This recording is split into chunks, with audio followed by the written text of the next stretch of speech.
Hi everybody, this is Judy at Judy in the Kitchen. Today we're talking about the herb sage and how to select and store sage when you get it home. Almost all stores will carry dried sage, but you'll find that it's usually available in two different forms. So which do you get? It will be ground sage or rubbed sage. There is a difference between the two, okay? So it's important to know that. Ground sage is sage leaves that were first dried and then ground into a powder.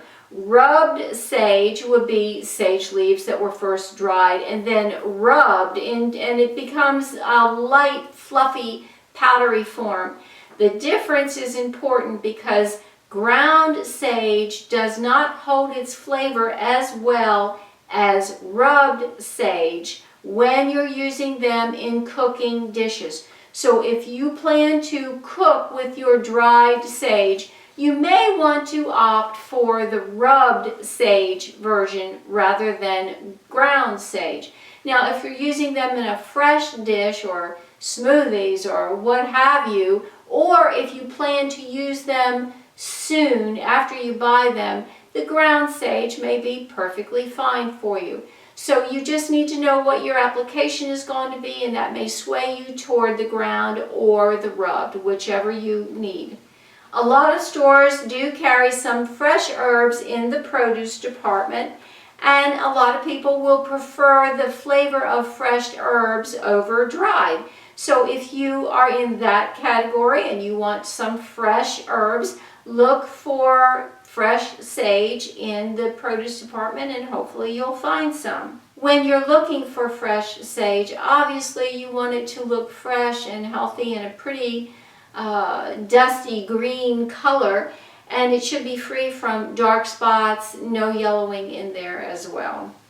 When you get your sage home, if you bought fresh sage leaves, you can store them in a couple different ways. You could roll them up jelly roll style in a very slightly damp paper towel. Put that in a plastic bag and then put that in the refrigerator. And that will help to provide a humid environment for them that will help to keep them fresh.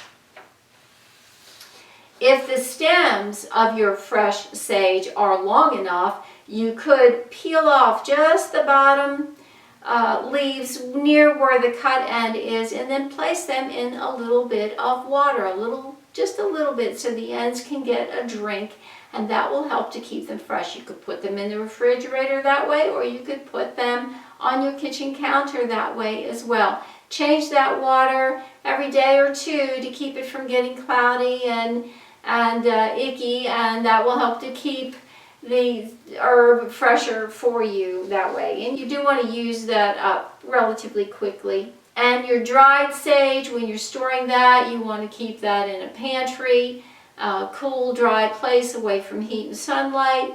It's going to have the best flavor if you use it within 6 months. I do hope this helps. This is Judy at Judy in the Kitchen. Bye now.